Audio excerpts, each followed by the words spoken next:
الله أكبر الله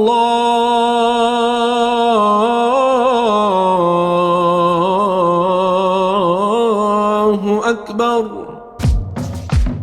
Assalamu alaikum and welcome to the Islamic Center at New York University podcast, coming to you straight from the heart of New York City. We're building an amazing Muslim community here at ICNYU where everyone is welcomed and respected no matter where you're from or where you're at. This is the place to be. So open your ears and your heart and come along with us on another life-changing journey. Bismillah. Bismillah. Bismillah walhamdulillah wassalatu wassalam ala rasulillah wa ala alihi wa sahbihi wa man wala. Assalamu alaikum wa rahmatullah. So last week we ended with a discussion about the year of the elephant, the year in which the Prophet ﷺ was born into the world. Abraha comes to essentially demolish Mecca, break the Kaaba. He wants people to come to his cathedral that he's built, Al-Qulais. But the year is a known year amongst the people of Mecca because of this very unique circumstance that comes in. And within that year is also when the Prophet ﷺ is born into the world. Many people would say it's about 2 months after. Some would say that it was a little bit longer. And some of the things that we said was that his mother Amina was then pregnant with him during this time, for example, this very stressful time. And so where we're at now, we want to get into a conversation about just the birth of the Prophet, some of what was going on during his childhood, and how that relates essentially to his role as a prophet, right? And understanding that within our theology, that Allah Azza wa Jal, there's nothing that he does without meaning in his plan. And here you have his last messenger, that every day is meant to be a preparation for what it is that's going to come in the form of his prophethood, this responsibility of bearing the burden of wahi, not just revelation, but a last revelation to all of humanity. So some of the things that we know about the Prophet's birth tend to be in a few different types of categories. Some are not necessarily the most authenticated of traditions, and some are very deeply authenticated traditions. Within it, we're going to kind of do deep dives into specific parts to be able to extrapolate what we can in terms of meanings, lessons, etc., and allow for us to have a better overarching understanding of who this man is, sallallahu alaihi wasallam, especially in light of the context of the Meccan society in which he's introduced. So you want to think about all of this now that he's a child in relation to what we talked about politically, socially, economically, so much more that's going on in this deeply tribalistic part of the world, and where it is that he is getting ready to also be a transformative catalyst of real change in a space that is an epicenter that then permeates like globally, essentially, and what that means for us also. When the Prophet is born in this year, the year of the elephant, it said that his father Abdullah, he passes away prior to the Prophet being born into the world. That he leaves to go on a journey, and when he's going on this journey, his wife is pregnant, and he passes near Medina. Why is this something that's an important point to reflect upon? Not just in terms of the Prophet being somebody now who is considered to be an orphan born into the world, right? Even when I was just leading Maghrib, we read Surah Duha, and there's a verse in this chapter, the chapter of the morning light, the forenoon light, Alam yajidka yatiman fa'awa, that did we not find you as an orphan, right? And kind of brought you close, gave you this kind of support, etc. you know? But here at this juncture, recognizing also something from a social standpoint, the society in Mecca wasn't one that was very individualized the way our societies are individualized. The culture in and of itself was such that you wouldn't see it as abnormal. Like, can you imagine if my wife, Priya, was pregnant and she was about to deliver and I said, hey, I'm going to Syria. And it's not a journey that is, hey, you're going to go to Morocco and come back 18 hours later on flights. But they're going on this journey and they're coming back on the journey, and it's an actual journey. It doesn't take just hours, it takes days, it takes weeks. Some of you would sit me down and say, hey man, your wife is going to punch you in the face if you even say to her that you are going to leave for this amount of time when she is about to birth your child.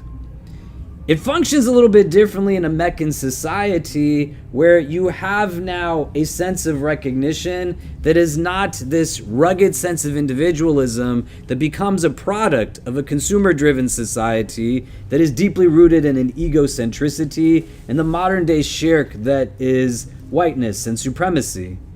That tells me that I'm the center of everything, but also makes me in a place where there's not entire communities that are bringing people up. But individuals are individualized in ways that also leave people very alone. So how can a father leave to go and make this journey who is not operating in a vacuum, but comes from a noble lineage, from this highly reputable clan that we're going to see in a little bit? The Prophet himself says that he is born just of kind of a pure lineage, that there's nobody in his lineage extending back as far as you can think that has been the product of anything outside of wedlock. Because they're not living in a system that basically says you're on your own. But this whole idea of entire units and villages and communities coming together, that he can go do and get done what he needs to get done, and his wife is not going to be on her own. There's going to still be people who are supporting her, people who are helping her, people helping her get through what it is that she's getting through. So a couple of points to be able to understand here, that the Prophet is born into the world with his father passing away before his birth. The relatability factors of this, we're going to see as we go. There's pretty much connection points to the messenger of God on a very human level at juncture after juncture in his life. And that's a very purposeful thing for us to reflect upon, because there's no deification of Muhammad sallallahu alaihi wasallam within this tradition. So he has parents, his parents pass away. He has children, and he buries many of his children. He as a father outlives many of his children. He has an existence that is very human. There's loss, there's celebration, there's tragedy, there's achievement. All of it embodies what is a tangible example to seek and pursue, because he exists in a human plane the way we exist in a human plane. Does that make sense? Amina says that when she is pregnant with the Prophet sallallahu alaihi wasallam, her pregnancy is distinct in that throughout its duration, the delivery included, she feels no pain.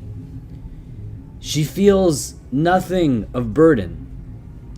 I don't know how many of you have ever been pregnant in this room. I've never been pregnant in the room. But witnessing my wife go through pregnancy, be with her in the delivery room. She was in labor for 36 hours with our daughter Medina, mashallah. And then Kareem was a C-section baby, so it was a little quicker than that. But prior to and after the fact, seeing what that's like, and then understanding what is the significance of Amina saying that when she is pregnant with the Prophet, there's no pain whatsoever. his sending is meant to be as a mercy and a compassion for everybody.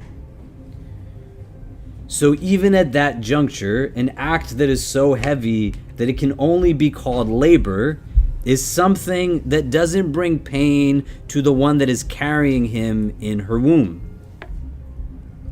Because that's not what his presence is meant to evoke. There's nobody who's going to be able to say, he caused me hardship in my life. And it's a prevailing theme in the entirety of his life. وَمَا أَرْسَلْنَاكَ إِلَّا رَحْمَةً لِلْعَالَمِينَ, that we did not send you except to be a rahmah for the worlds. Rahmah is not just mercy, but rahmah loses a lot of nuance in translation, because rahmah has its own element of love. Rahmah has its own element of softness, of kindness, of gentleness. Rahmah has an element of compassion, and rahmah has an element of mercy. All of this is what the Quran is saying that the Prophet was sent to be. So how could he, of all people, cause pain to his mother? And you're going to see that in this conversation tonight, two things. The way we talked about a few weeks ago, certain things that you want to understand as all-encompassing ideas when you're looking at the Seerah, not just as dates which are important and figures that are important and characters that are important, but constant things. The role of water we talked about. We talked about safety last week. Tonight you're going to see, one, the important role that women play in the Seerah, particularly those who are mother figures, because the Prophet is nursed by different women who also then become his milk mothers, and that establishes a bond of kinship in our tradition. And in particular, you're going to see the significant role that black women play in the Seerah. Because we already talked about Hajar, peace be upon her. We're going to talk about Ayman Barakah, who was one of the wet nurses of the Prophet of God, companion of the Prophet, and so much more that we'll get into detail on. But here, there's a lot associated just with the unique nature of his birth. You don't find as much literature written on this period of time, as well as much of what's taking place in Mecca in comparison to Medina, for a few different reasons. One, why would anybody be documenting what it is that's going on right now? Nobody knows that he's the prophet of God. And then the number of people who are alive after he becomes a prophet, from when he was a child, they don't exist like at that time. So the prophet's father already passed away. Amina, we're going to see, passes away when he's also at a young age. Abdul Muttalib passes away also when he's at a young age. They're not able to then say, when my grandson, my child, this and that, they're not there. There are certain individuals that we will see still are alive at different points and they lived much longer. But in the nature of the Prophet's birth, there's just certain things that are seen as very uniquely miraculous and things that are quite remarkable.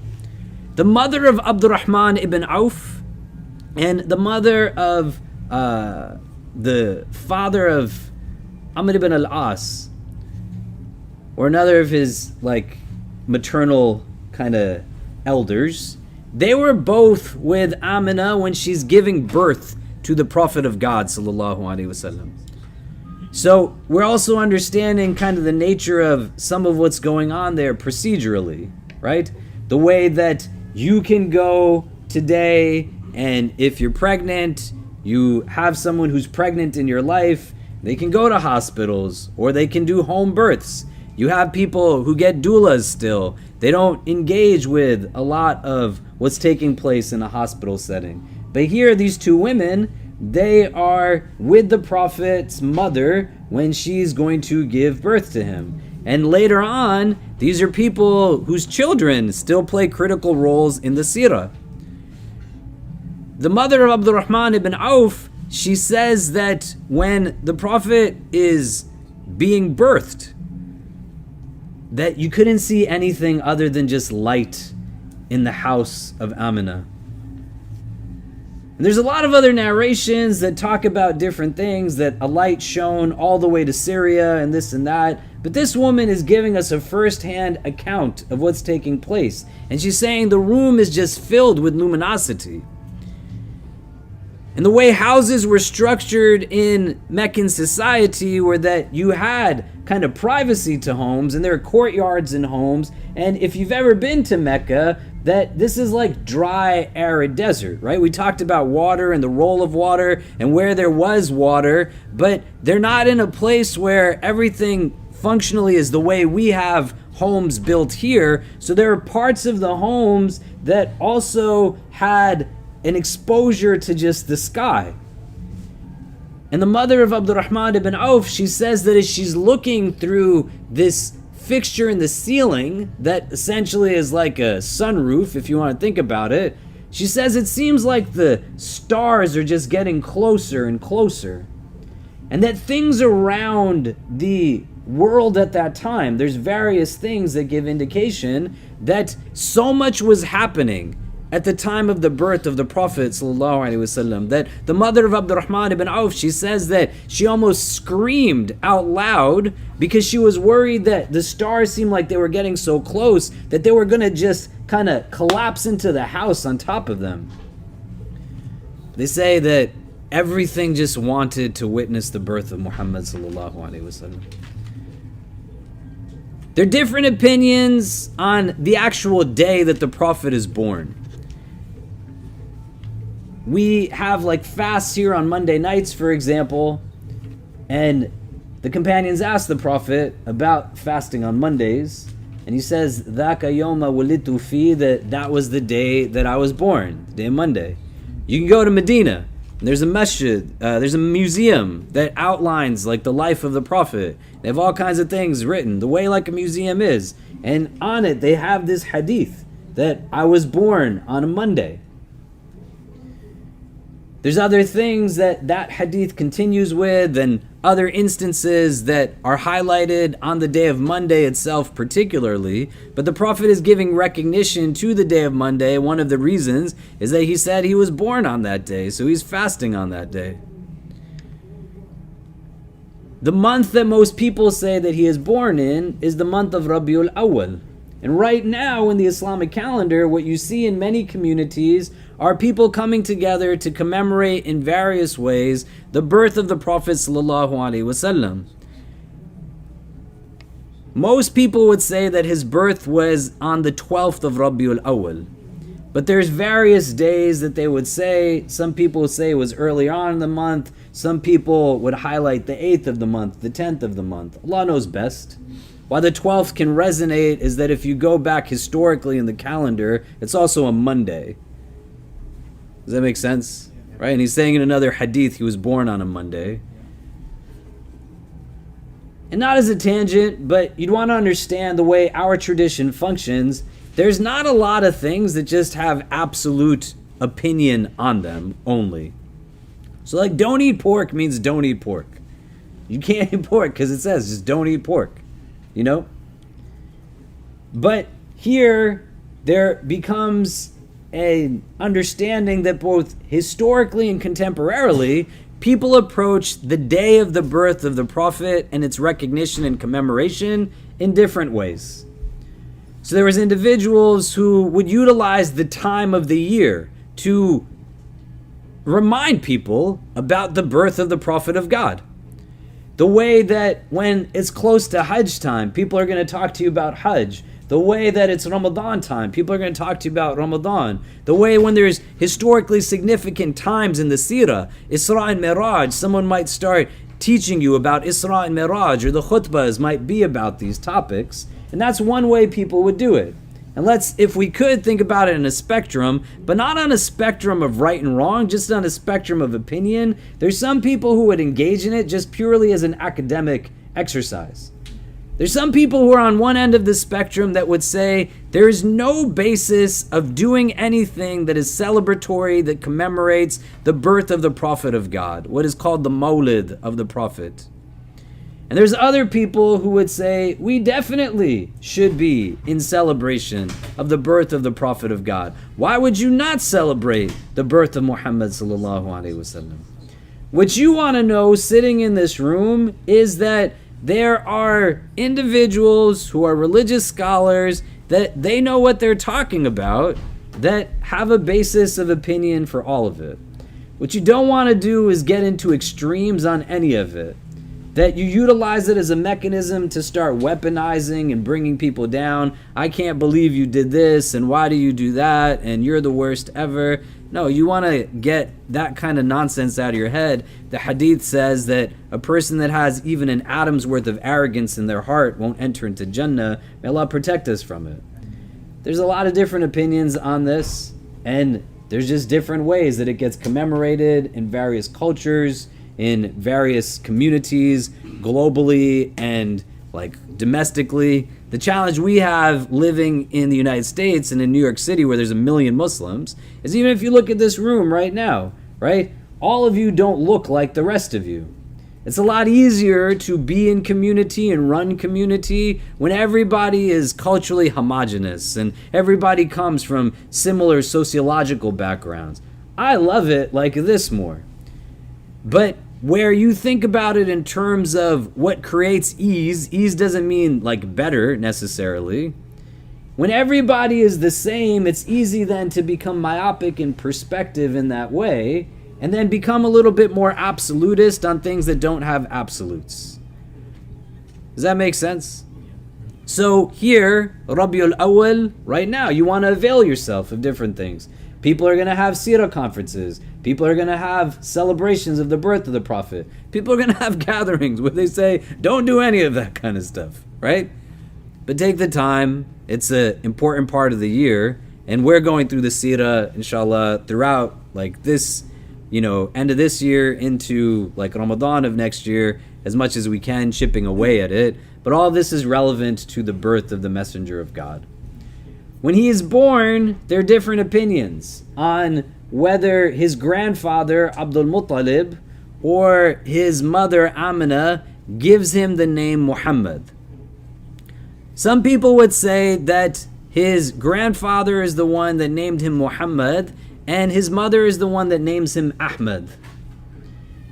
And you have within our religious understanding that quite often when you look at previous scripture and texts, Talmudic narratives, etc., when they are referencing the one who would be known as Ahmad that would come, they would say that this is the Prophet Muhammad sallallahu alaihi wasallam.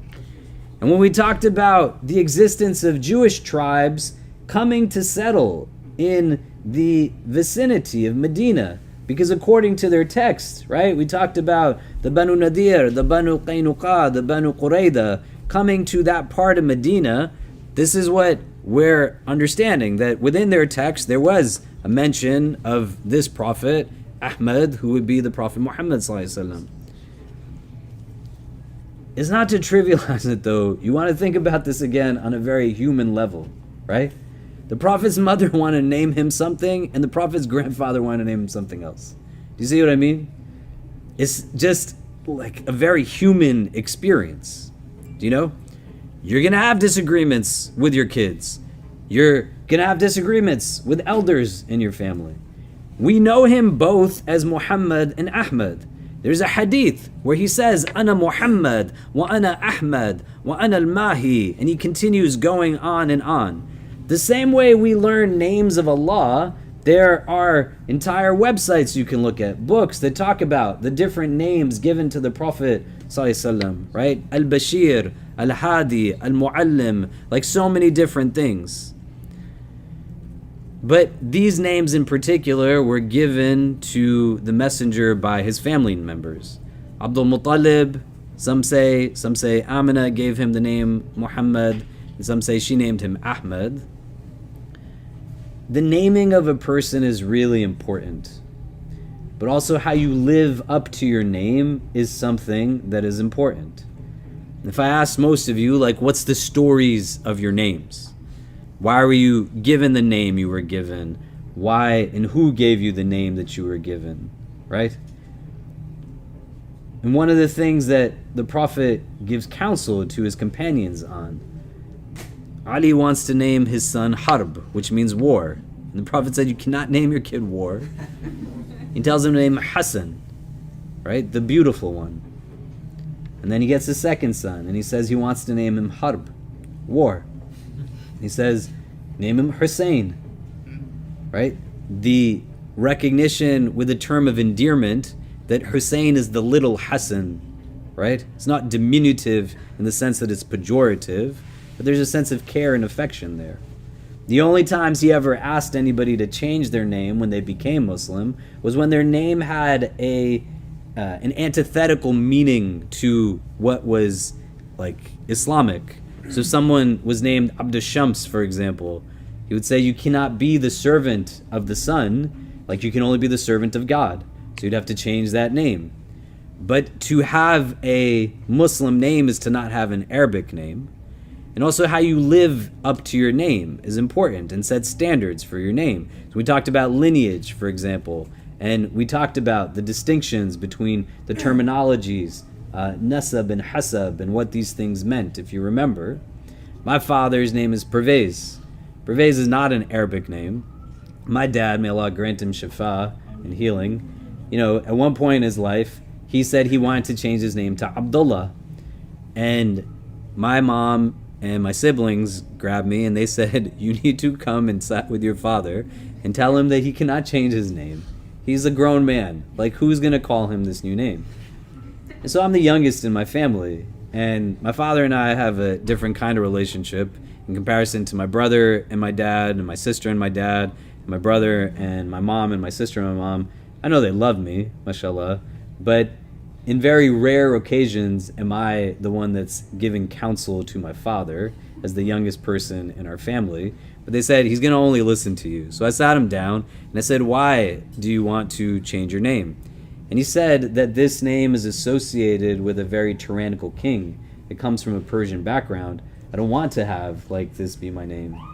And I said, one, you're like a grown man. Nobody's going to call you Abdullah, right? Tons of people know you already by your name. But also understand that where you are at life, nobody knows who this other guy is historically, right? The Khusro of Persia. But everybody knows you to be a good person. You wake up in the middle of the night to go see people in the hospital. Every person in this town has a story of how you've given either them or their family members medical care and just medicines, even when they don't have insurance. You don't even bill half of the patients that come to see you who are now third generation patients to you. You're not a good doctor because you're good at medicine only. You're a good doctor because you're a good person. So they know the name Pervez to be the name that's a good name. Do you understand?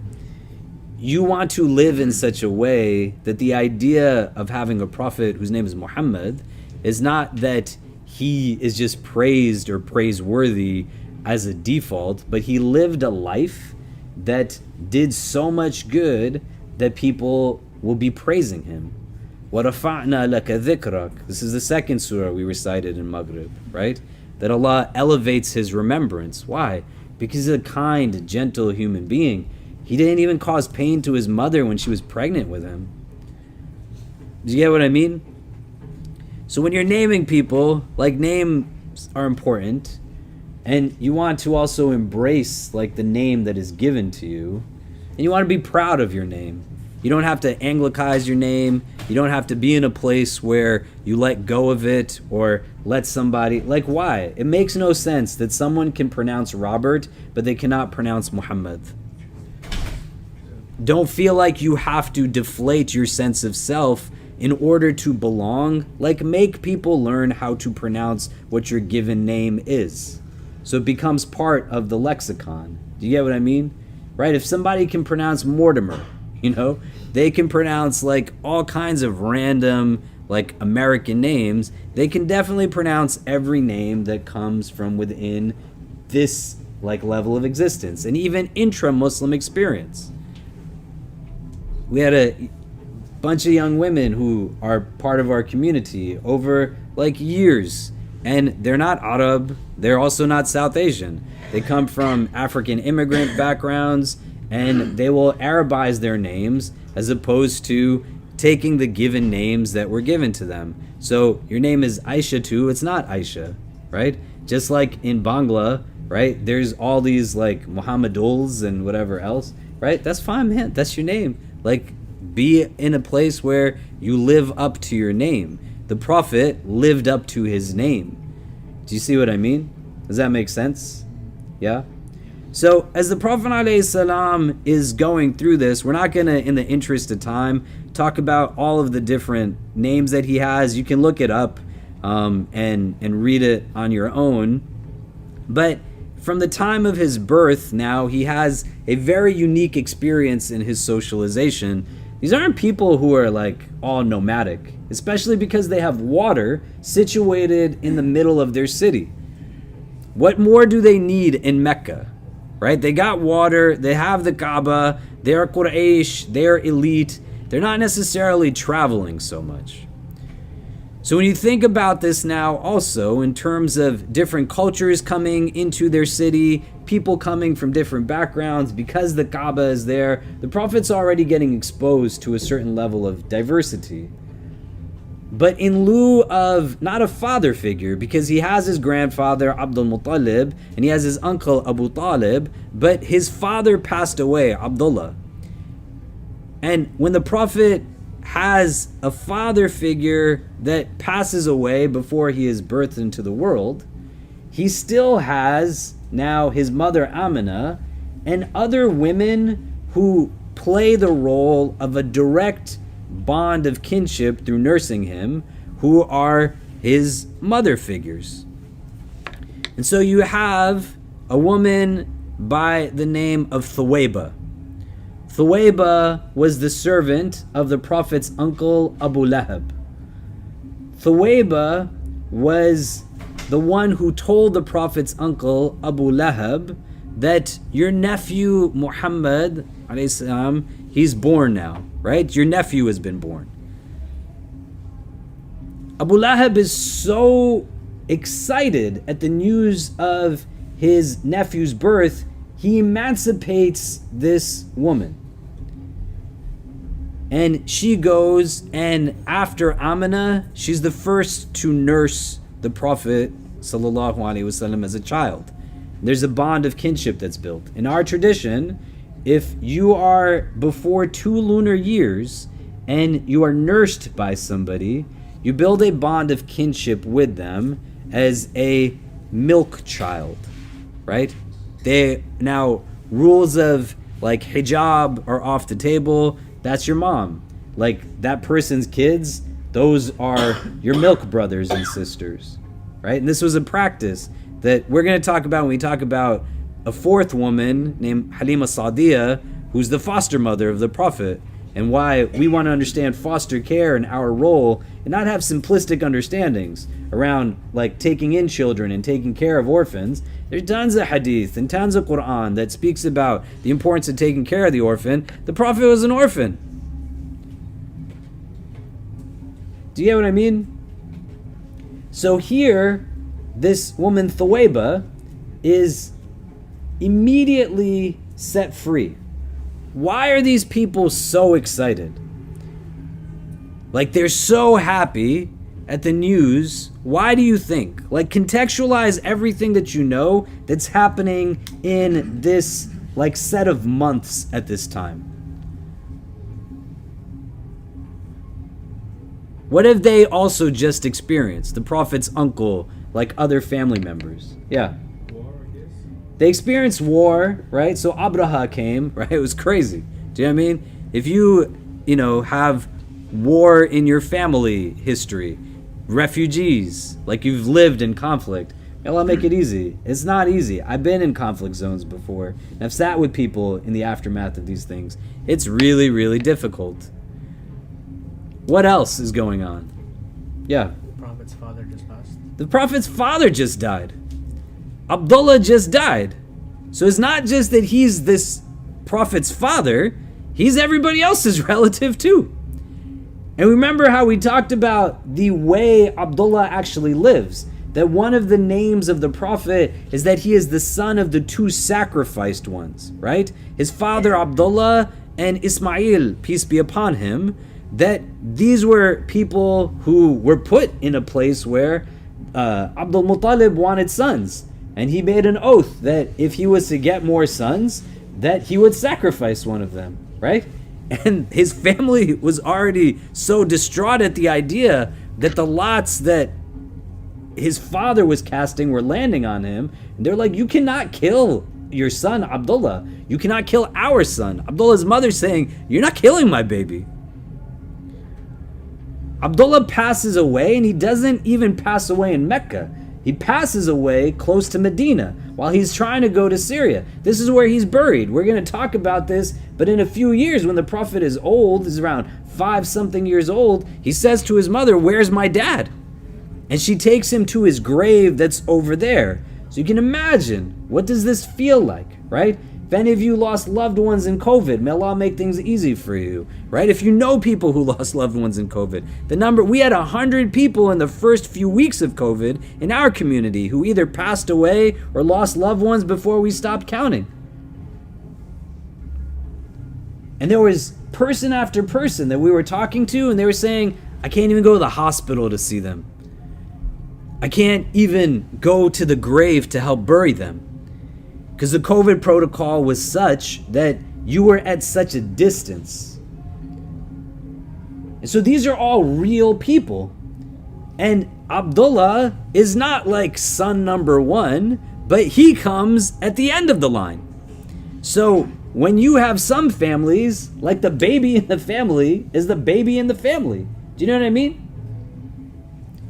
So you can imagine what it felt like for these people, that we just lost our son, but now we have our grandson. Do you see what I mean? And you want to get into the psyche of the family members of the Prophet of God, because later on, Abu Lahab, he's going to become one of the staunchest enemies of the Prophet.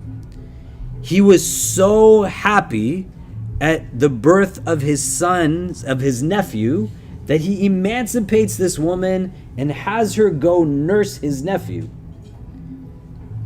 And then, as an adult, he's ready to kill the Prophet. How does this happen? We're going to talk about it. We don't want to jump around, but you got to place these things in your head, right? They loved Abdullah. This is Abdullah's son. You can't love like Abdullah anymore in the form that you know, and they didn't even believe in an afterlife, so grief was something different. At least for us, we have in recognition that what is here is finite, and what comes next is eternal. May Allah make us all people of Jannah. But I would rather on any given day, man, spend time with you all in paradise forever, even if it meant we couldn't be together in this world. They're living in a place where their conviction, regardless of what reality is, because the akhirah is real, whether you believe in it or not. But they're in a place where it is finite. He doesn't think there's any interaction with Abdullah after this point. Can you imagine how deeply they must now love his son who is born? Do you get what I mean? And you can distill so much from an emotional standpoint, thinking so much about what's really going on when somebody experiences the loss of a child. What does it really mean to have that type of interaction and relationship with somebody? How do you support people that you know, miscarriages, other types of things, right? Even when they're elder. Some of us were in Queens last night. The Muslim Democratic Club of New York was having its 10th anniversary, mashallah, and my sister is one of their organizers and board members, and she said, hey, are you coming to this? Which in her language means you better be here right now. And so I went, and this woman named Khatija Abdul Mateen, who's 72, was accepting an honor on behalf of her son Ibrahim Abdul Mateen, who passed away at 46 just some months ago. He's a good friend of mine, a key part of this community. This woman, Khatija Abdul Mateen, she also, right before Ibrahim passed away, experienced just months prior, like Ibrahim's sister passing away. When you read like these parts of the seerah, you don't want to gloss over it and understand how the psychology of somebody works emotionally, that it's not just, hey, our nephew was born, but the son of our loved one who just died just weeks ago, months ago, is now with us. They're going to love him like nobody loves him. Like when people say, when the prophet says, and he's surprised when he gets revelation, and Waraka, we'll talk about it at that point in time, says, get ready, your people are going to cast you out. And he says, why would anybody cast me out? Nobody dislikes him. They think he's trustworthy. He's a good guy, mashallah, alayhi salam. And all these people love him, right? And it turns just like that. And you get into a place where then you can recognize some of the realities on how we fail to be supportive of community members who go through real garbage. What is it like for the convert whose family, just like that, gives up on them because they now embrace this religion? And you cheer at the sound of their essential birth into this faith, but then you just leave them be. Don't invite them to anything. Check in on them. Engage them as an actual human, not as a project or a homework assignment, right? And whose way are you going to follow then? Do you see? Does that make sense? Thuwayba is one of the people that nurses the Prophet sallallahu alaihi wasallam, or one of the women, rather. A third person who nurses the Prophet alayhi salam is a woman by the name of Barakah, who also goes by Ayman. Barakah, we talked about briefly. When she's 16 years of age, she's taken as a servant in the household of the Prophet sallallahu alaihi wasallam. Abdul Muttalib gifts her to Abdullah. Abdullah passes away.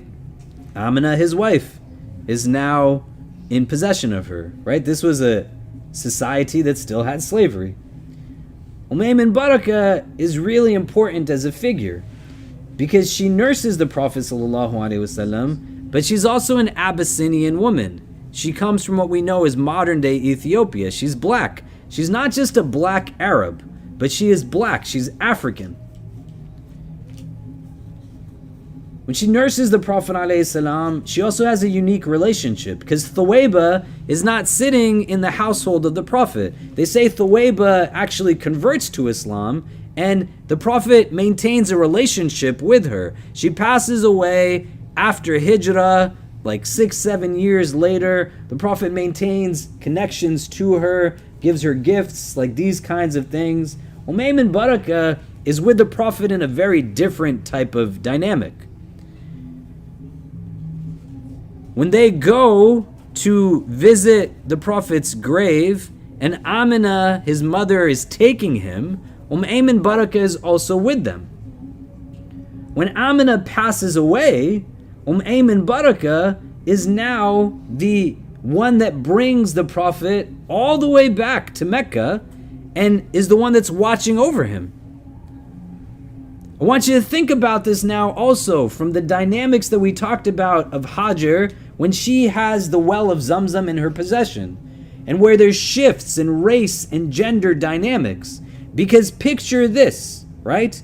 This woman who is a black Abyssinian woman is with the Prophet ﷺ, who is a young boy who is Arab. They will clearly look very different. Nobody's in her business. Nobody's in her face. Are you his nanny? Does he really belong to you? Do you get what I mean? And she's watching over him. She is close to him. She is with him. So when you think about a young child, a young boy, a young girl, in that infant age, they are picking up, consciously and unconsciously, values, ethics, what is normative. Every time this boy is in a place where he is dealing with difficulty, the one constant in his life is this black woman, his mother, Hajar, peace be upon her.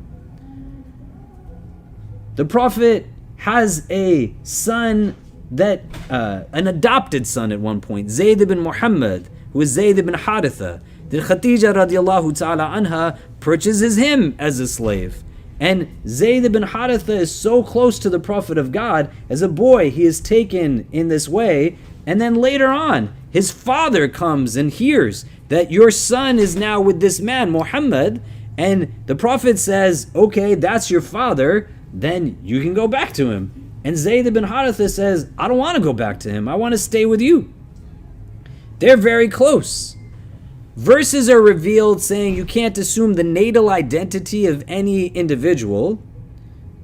And so the Prophet ﷺ has to relent to this idea that Zayd ibn Muhammad is going to go back to being Zayd ibn Haritha. Ayman Barakah, who is beloved to the Prophet of God, when it's time for her to get remarried, Zayd ibn Haritha is the one that marries her. They have a child by the name of Osama ibn Zayd, who we've talked about before, that is beloved to the Prophet ﷺ, but the Prophet is bringing his beloveds together. Ayman Barakah is the one who, when the Prophet passes away from the world, the likes of Abu Bakr and Umar would go to sit with her because of the close relationship she has with the Messenger of God. And they would start to cry because they would see her cry, and then they'd say, why are you crying? And she would say that I'm realizing that with his passing, like what he has done, there's no more revelation. They have a deeply intimate, close relationship. And I want you to understand this and think about it from the process of socialization. Abu Dar of the Ghaffar tribe and Bilal radiallahu an, who are both companions of the Prophet, they're arguing on one occasion, years later. This is after messengerhood is established and all this kind of stuff. And as they're arguing and they're going back and forth and emotions escalate, Abu Dar, in the heat of the argument, calls Bilal the son of a black woman. And what makes it crazy is that Abu Dar himself is black also. He's a black Arab. But he's saying to him in a derogatory way, you are the son of an African woman. The Prophet doesn't get angry at haram things a lot. But he gets angry at racism and he gets angry at abuse. Right? There's a man abusing a boy and he hears a voice behind him. Allah has more dominion over you than you do over this child. And he turns and he sees it's the messenger of God, and anger is apparent on his face. And he says, Ya Rasulullah, he's free from this. And the Prophet says, good, because had you not done so, you would have burned in the fire like a flaming coal, leaving no room for doubt. This is not a religion where you can justify being in a place of authority, abusing a child that is in your care, being a husband and abusing a wife, right? Lam yadrib Rasulullahi imra'atan wala ghulaman wala waladan qat, that the messenger of God never struck a woman or a servant or a child ever. But they both hear now what Abu Dar has said. Bilal and Abu Dar radiallahu anhuma both hear what Abu Dar has said, and they get quiet. When the Prophet hears it, anger gets on his face, and he says to them that all of us are the children of a black woman, referring to Hajar, peace be upon her. Do you get what I mean? Hold this nugget in your head while we talk about a fourth woman who raises and nurses the Prophet of God. Custom at that time that when a child was born, they would send the child to live with the Bedouins. They weren't abandoning their children. There was still a relationship. They'd see their kids on and off, but they would send them out of the city of Mecca to go and be with the tribes more in the deserts. I know I've been talking a lot, and I'm sorry we haven't broken it up with discussion yet. So if you can turn to the persons next to you, why do you think they would do this? Why do you think they would send their children as children to go and live with a foster mother in the desert? A Bedouin tribe, like away from the city.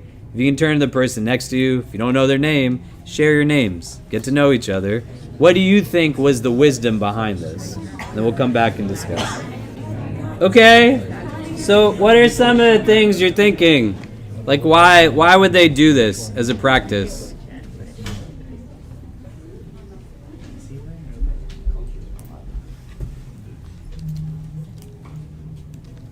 I got you. Yeah, go for it. My buddy here, I'm learning new stuff every week. Last week it was clout, what clout means, and tonight was an NPC, non-playable character. So he said life is kind of like, repeat that, that was awesome. You can't cue me up. That was a one-on-one discussion. I was gonna say that my parents sent me to Pakistan in like a similar situation. Like, we need to toughen you up. You need to learn Urdu. We're just leaving you there for 3 months. And I came back and I was like completely out of control and saying Urdu stuff like "Kaudai." So There you go. here I am. Amazing. Yeah. But his was much more insightful than mine. Mashallah. Yeah. Other thoughts? Yeah. Sister Angie here brought up a good point in terms of the language of the government since they were poets. So, and then we also said survival skills. Most of the people that are sick, so people could be survival skills. Sick where? Where were they sick? In the city. Like, In the like, city. you want to survive childhood. Yeah. Other thoughts? Yeah. We talked about that when you send like a child to a harsher environment, it kind of like makes them mature quicker. Okay. Yeah. I think the child is allowed to be in an environment where he can interact with other children as well and other people from like diverse background. He can network or learn from other people, but also being away from your parents, both for your parents and the child. And when they come back, I think they would appreciate each other's bond more while learning a lot from like other people. Yeah. Yeah, I think it all ties into like character building. Yeah. So all these things make sense, and you want to like ponder upon them, right? Language is a big part of it. The Prophet ﷺ, like he describes his speech as being jawami in nature. It's very concise, like phrases that have deep meaning to them. But you want to contextualize. When we think about religion reductively, we don't contextualize, and seeing that this is like a historically contextualized, lived experience. You go to Mecca. Can you imagine how many of you have ever been for Umrah before, or Hajj, or seen like Umrah and Hajj, right? It's crazy packed all the time. Are you trying to take a baby into the middle of that? You know what I mean? And you can go to masjids in Ramadan. What do you feel like when the person next to you clearly should be staying at home because they're sneezing all over the place, they're like coughing, all kinds of stuff is like flying everywhere, you know. What are you going to do in Mecca? It's the epicenter of that society's economy. It has religious kind of, you know, elitism, so to speak. Everybody's coming there. So there's all kind of people coming all the time. But all kinds of people coming all the time too. You can go to Pakistan and you can get exposed to like different dialects of Urdu. You can go to India. There's like tons of languages in these countries. You can go to just the Arab world today. How many of you can speak Arabic in this room? Just by a show of hands. Yeah, great. And if we stuck all of you together in a room, you'd probably be able to understand each other, but many of you would have nuanced difference to the dialects that you speak. You want your kid to speak well and to not be socialized in a way where they're picking up all kinds of random stuff. You're going to send them to a place that has a controlled environment that allows for them to also be able to pick up their language skills in that way. The Prophet ﷺ is an amazingly effective communicator. But I want you to think about everything that's happened to him up until this time in his life. Exposed to diversity in his home. He's already at an age now from when he's a child, living in a setting different from his city that have people that are different from him. he's in a place too where the realities of this, from the standpoint of illness and disease, that you're going into a more arid place, that being heavily commercialized and built up doesn't necessarily mean that that's the best thing. And when you have ease and accessibility, innovation can also be something that's deeply problematic. There's tons of people who are so much more content than other people in the world because they don't have the technology that many of you have inherited. They don't have the hang-ups that a lot of people have. When I went to New Mexico, and some of you were there, but we didn't go to the Pueblo together, we went to like this reservation where indigenous communities were living the way they historically lived. Mud huts that as families developed, generations just built houses on top of the houses, off the grid, no running water, electricity, electronics in the ways, and they were good, man. And you know how we know that they're good? Because despite the fact that they have inherited generational trauma as being the survivors of genocide in this country, they still find contentment in certain ways. That's not inescapable, but they're not buying into, like, this is what's going to make me super happy. If it's going to be the source of your agitation, you have to admit that it's the source of your agitation. You know how you know it's the source of your agitation? If you go to sleep with it. If it's the first thing that you look at when you wake up, it's the last thing you look at when you sleep. When you wake up at night and you don't know what else to do, you look at it. Some of you go to the bathroom and you're sitting on the toilet holding this thing. That's the definition of an addiction. But in being able to understand what he's also getting exposed to, you don't have to be stuck in everything that seems like it's modern, even at that time in a city, that where you're going to really understand what is like a good way to live, go live where people are living simply. Don't get bogged down by all of this stuff. It's going to be healthy for you and a cure for illnesses, physically, but also emotionally, mentally, and spiritually. And so it's not a joke that the prophet is in solitude when he gets his first revelation. He spends a good chunk of his time living with these people in this way. The manner in which he gets to this tribe that is the Banu Sa'ad. They go into the city of Mecca, the women of this tribe, and it's a regular occurrence. Every so often, certain times in the year, groups of these women would go into the city. And who are the people that could afford this? It's a financial transaction. They're not out of the goodness of their heart saying like, yeah man, just give me your baby. I'm going to stay up all night in the middle of the desert in my tent looking at them. No, they're getting paid. They're getting paid to look after these kids. Amongst them, there's a woman named Halima Sa'diya, Halima of the Banu Sa'ad, who she doesn't really have so much going on in her house. And she describes this in her own narration, right? She's one of the people that we know a lot going on at this time because the people in this instance actually are surviving. They live until the time of prophethood. Does that make sense? So Halima Sa'diya, she goes with these women into the city of Mecca, and when they get into the city of Mecca, they're already told they're not going to the poor people's houses. They're going to the houses of the elite. Not everybody gets to have this system, right? Some of you go to boarding school. Some of you go to private school. Some of you go to parochial school. Some of you go into public school. And so here now, the prophet's being sent. He doesn't have a babysitter, right? The way sometimes my wife and I, we now, mashallah, left our daughter and son home for the first time alone for a few hours. And they still survived. It was great. But we don't have any shortage of babysitters in this community, alhamdulillah.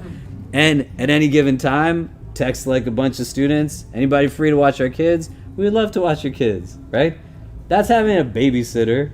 That's not the same as having like an au pair or a nanny or somebody who when you travel, like they travel with you, right? I'm not knocking anybody. Allah's the one that in his infinite wisdom decides who gets what provision and who does not. So you get it, you use it, just remember the one who gave it to you. And make sure you're treating that person well.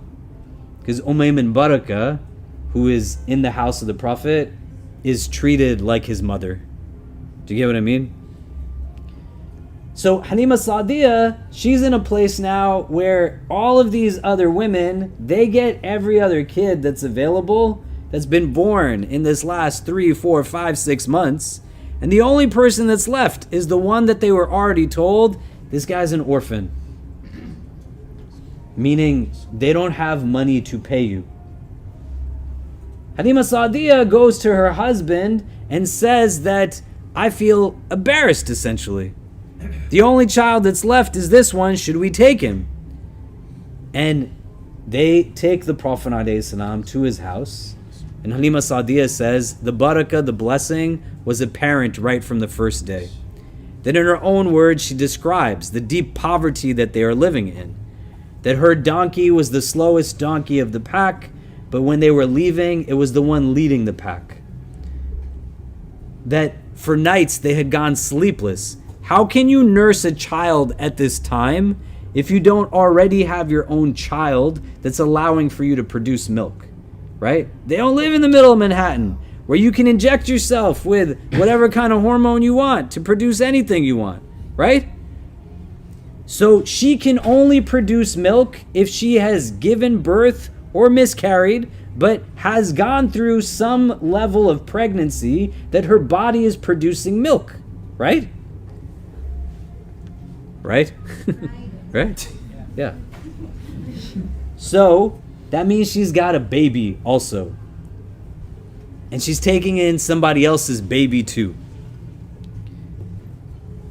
She's in a place where she says it's the first time in many nights that they actually slept a full night. Because the animals they had not producing milk. They're stricken in poverty. She's not producing so much milk to begin with. How does a mother produce milk? It's not this infinite supply, right? Well of Zamzam does not exist within a woman's breast. But she has to nourish herself and has to ensure that she's eating well and she's sleeping well and she's doing all of these things so her body's not out of whack. And so when the Prophet is there, they say it's the first night they slept the whole night in their entirety because her other kid isn't screaming out loud for milk. That she is able to nurse the Prophet, nurse her own child to their full, and everybody sleeps comfortably. The livestock in their home, as the Banu Sa'ad are stricken by drought, and everybody's animals are just withering away, but now their animals are the only ones maintaining weight and producing milk. And the people are getting annoyed. And they're saying that why don't you go graze our animals where Halima grazes her animals? But they're not able to do what they think they're doing because it's not a particular patch of grass that is giving their animals this sustenance, that she has a source of blessing in her life that each one of them had the opportunity to take, but they passed up on him because he didn't seem to be financially worth it. He didn't fit the bill. The way we have a standard that is rooted not in commonality and compatibility, but how can my child not marry somebody who's a doctor? Because most of the world is not doctors, man. That's how. Just the numbers add up. You cannot have it that way. That's not what this is about. Every one of them had the opportunity to have that barakah in their house. They pass it out based off of reductive, simplistic understanding and anxiety that is attached to things that are just in the moment. But point number 2, every single day, forget about people who are not Muslims, but Muslims pass out on the barakah of having the Prophet in their lives by not acting upon what it is that he has taught you. So do you want to take a lesson from Halima Sa'diya, who she said, I slept with contentment the entire night because she was willing to actually let Muhammad into her life. Not picking and choosing and saying, when I'm in the office, that's where it stops. The rules here, they stop for this reason. And not just the outward, but the inward sunnahs. You have it at your fingertips Why do you choose not to act upon it? Be honest, be trustworthy, be a person of integrity, be somebody who honors the rights of their mother. Speak out against racism, speak out against injustice. It's not just about dressing a certain way or looking a certain part and outward things. You want to show that you love the Prophet and you embrace the Prophet, you love the things that he loves also. They are companions, people who are luminaries in our tradition, that they would journey in places and they would stop and just sit. And people would say, why are you sitting where you're sitting? And they would say that the Prophet sat in this spot, so I too will sit in this spot. If you are going to adopt the Sunnah in such a way and bring Muhammad into your life, sallallahu alaihi wasallam, in such a way that you will sit where he sat simply because you sat in a spot where you said that he had sat at one time, then you better get angry at the things he got angry about. You cannot turn your face in a direction where you justify systemic oppression and racism, inequity financially. You cannot relish in benefiting from systems that afford to you privilege, that necessitates you getting what you get by virtue of somebody else being held down. That's not bringing the Prophet into your life. So Halima Sa'diyah brings the Prophet into her life. And she has barakah in her life. So don't not bring him into your life. Practice on the Sunnah. Learn it. Understand it. I was sitting in Medina with people who study at the University of Medina. And they said their sheikh was saying to them, how can you say you love the Messenger of God and you don't even pray your Sunnah prayers? It's not something to throw in somebody's face. These are guys who are studying to become religious scholars in the city of the Prophet. But the paradigm shift has to come from a place where this isn't about us reading this in a way where we can just parrot it and seem like, look at all the things that I know. Who cares what you know if you don't act on what you know? Then what's the point of it? What's the point of knowing it and then not doing something with it? So Halima Sa'diyah had barakah in her home because she brought the Prophet into her home. Does it make sense? So bring the Prophet into your life. They knew there was something special about this boy. At 2 years of age, they go back to Amina and they say, like, here he is, but we'd love to hold on to him some more. Making like different excuses as to why they'd want to keep him. They keep him longer than they would normally keep him. Because you can't deny experience. If you've ever been to Medina, you cannot deny what that is. Tranquility, calm, peace, stillness. The gentle breezes, the winds. We went to the train station that takes us from Medina to Mecca in our ihram, ready to go for Umrah. And I turned to a guy and he said, it's just so much warmer here. And I said, because the winds in Medina don't come to this place. When you taste what you taste in the last nights of Ramadan, don't let dissonance be what it is that dissuades you to go back to dunya. When your heart feels joy by being kind and generous, then don't go back to a place that you deny what is reality. When agitation comes because you don't find contentment from actually having so much wealth and money, it just gives you more stress and you see the fitna that comes from it, then understand that the Sunnah is true and the Quran is true. It's not meant to be what gives you contentment. Contentment is an entitlement for the rich and the poor, for anybody from any background. Don't chase after what is just outwardly beneficial. Chase after what is metaphysically beneficial. That's what you draw from the barakah of having the best of creation, sallallahu alaihi wasallam, in your life. And Halima Sa'diyah knew this, and she wanted to hold on to him as much as she could. Does this make sense? So I want you to now, for a few minutes, as we wrap up in a little bit, what are you taking away from this conversation so far? In two particulars, right?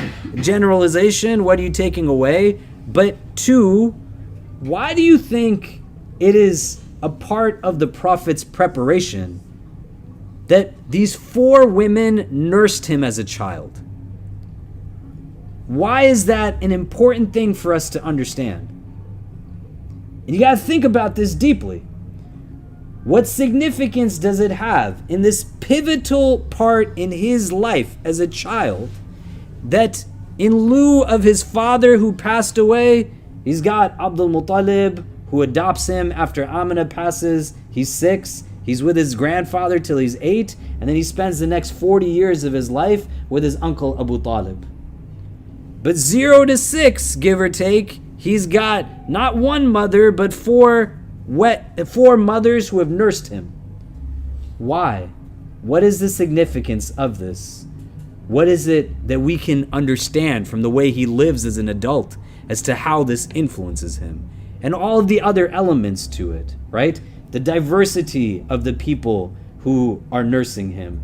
He goes to the Banu Sa'ad, right? He goes to Medina to visit his father's grave. How are these things impacting Mecca to the Banu Sa'ad to Medina back to Mecca? He is with these women of different social classes, different racial backgrounds, different cultural backgrounds. He's in Mecca as all of these people are coming in and out. Does it make sense? But a primary thing, the significance that these 4 women have to rear him. What does this mean? Like, what do we take from it? So if you can turn for like 4 or 5 minutes, like really talk about it, all of these things. What are you taking away and the significance of this? And then we'll come back and discuss. Go ahead. Okay. So what are some of the things we're taking away? Before we wrap up, we'll pray Isha. What are some of the things we're taking away from tonight? And what's the significance of these 4 women? Like, how do we draw significance from it? What did you discuss? Yeah.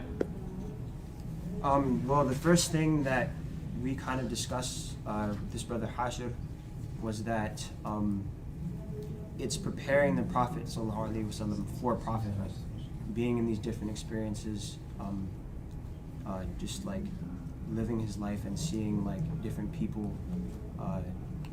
And one thing that I personally took away was to like try and act upon what you know, because there's this another hadith where one of the sheikhs came to another sheikh because he was losing his memory, and so that sheikh said to him that you should stop sinning because verily knowledge is a light in the heart that Allah puts there, and that heart is distinguished by sin. So we should try our best to, just like seek forgiveness, act upon what we know, and hold on to it. So, other thoughts? Yeah.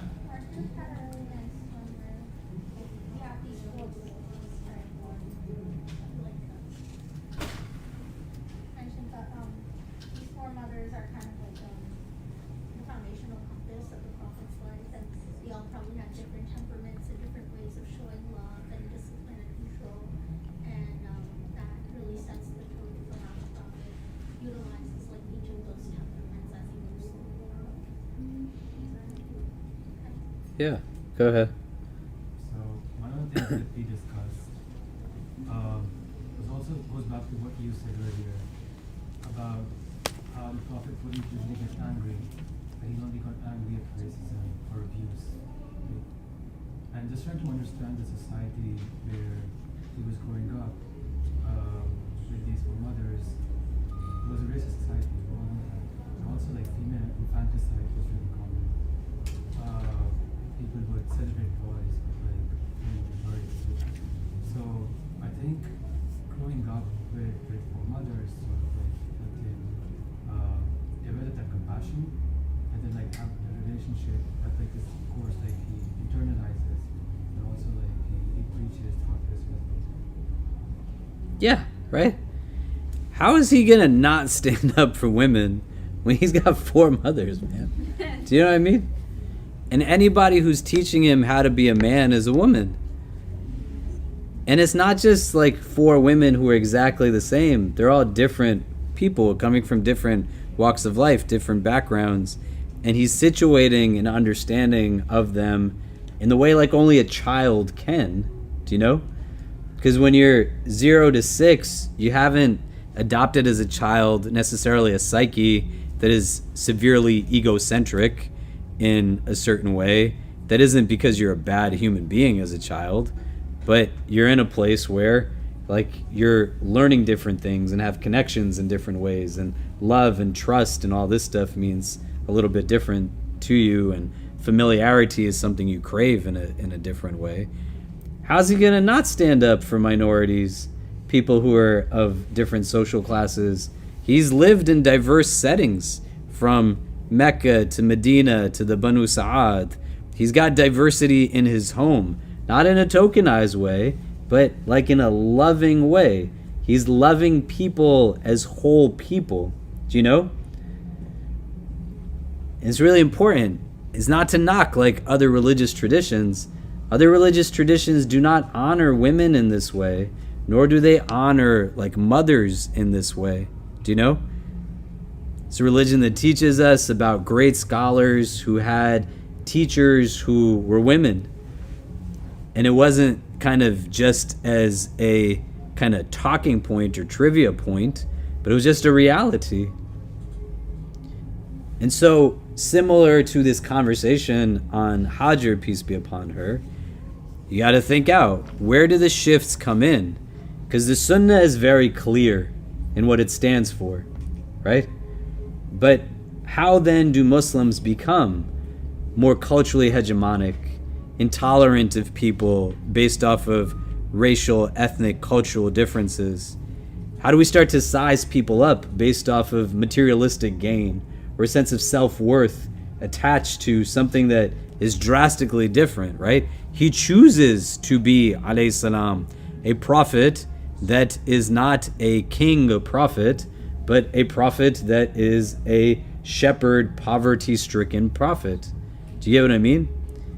But he's lived through all of these different realities also as a child. Do you know?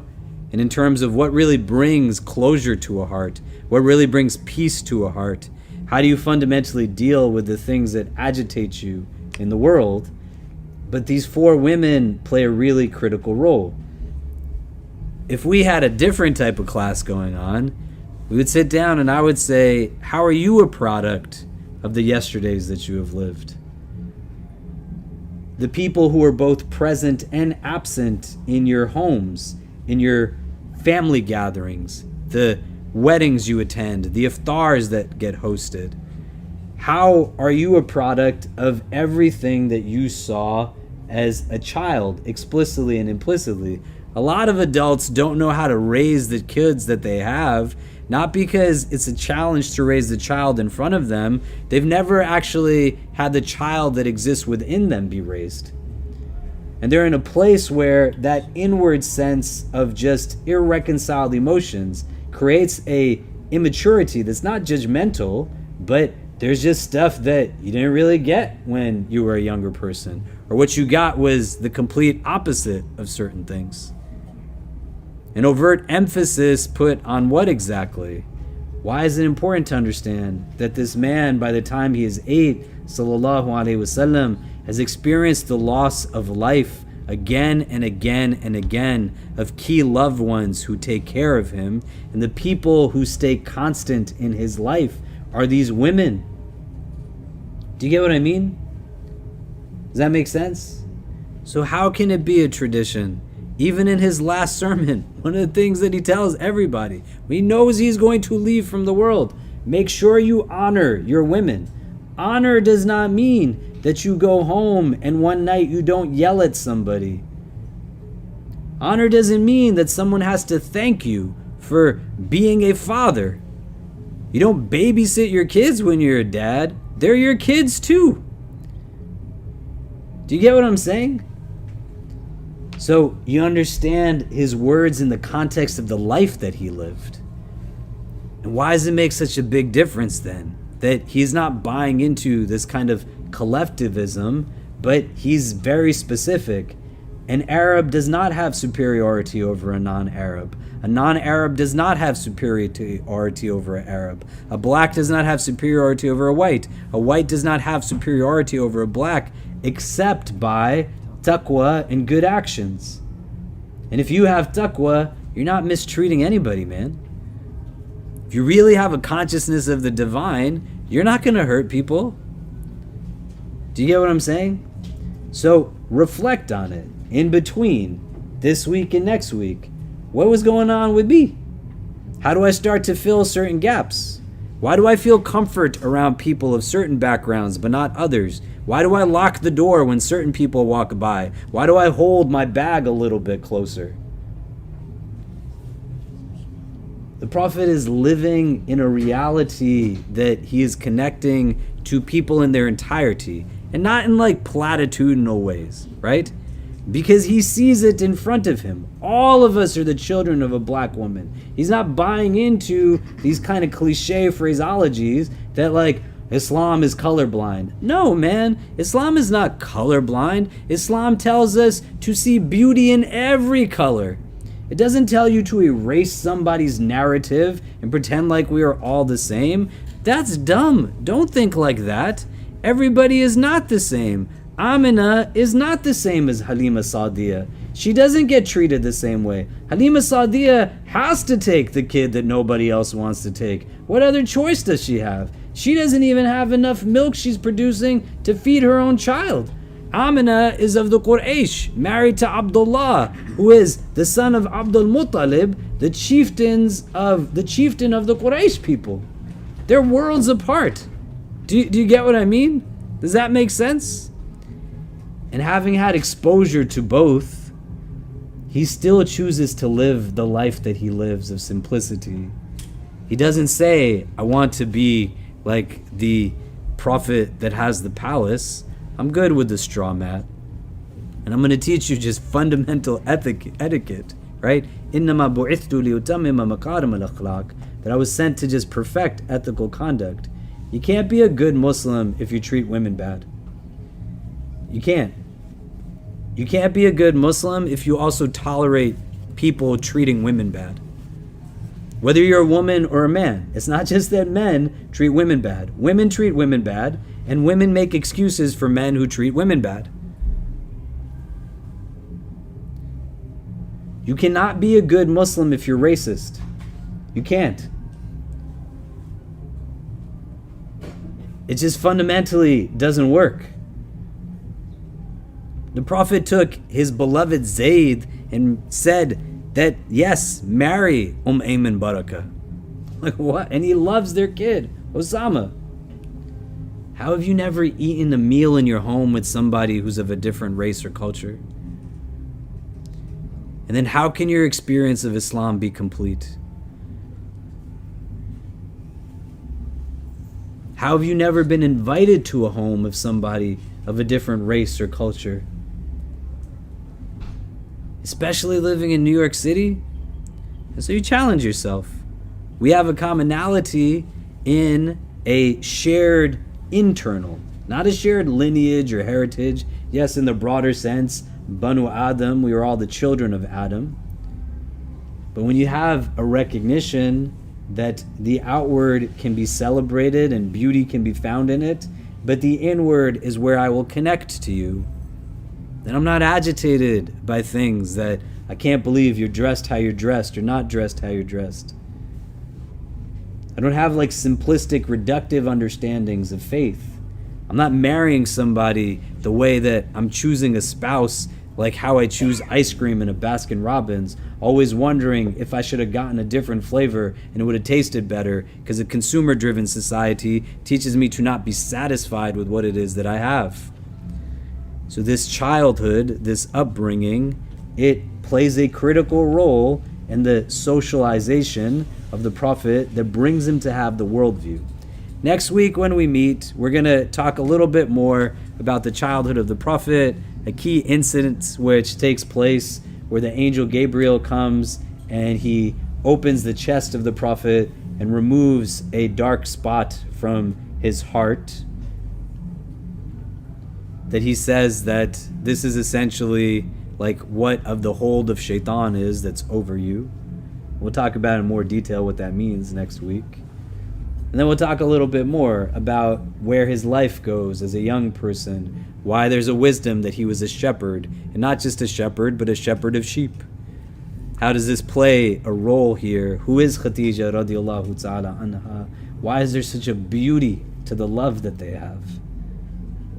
And then really thinking throughout all of it, what's really important in this world, man? What is it that we really chase after every single day? And how beautiful is it that Tawheed is a simple concept, the Sunnah is just real simple. What gets in the way is the exact things that people say get in the way. The distractions of the world that you are giving precedence to over a man who, when he saw you, he would look at what was inherently good within you and not look to push you down based off of what were perceived inadequacies. We'll see everybody next Wednesday, inshallah. Assalamu alaikum wa rahmatullah. We hope you enjoyed our podcast. If you're inspired by the work that we're doing at the IC and want to help keep it going, subscribe to our podcasts, follow us on social media, donate to help support us at ICNYU.org, and most importantly, keep us in your continued du'as. Until next time, inshallah. Assalamu alaikum.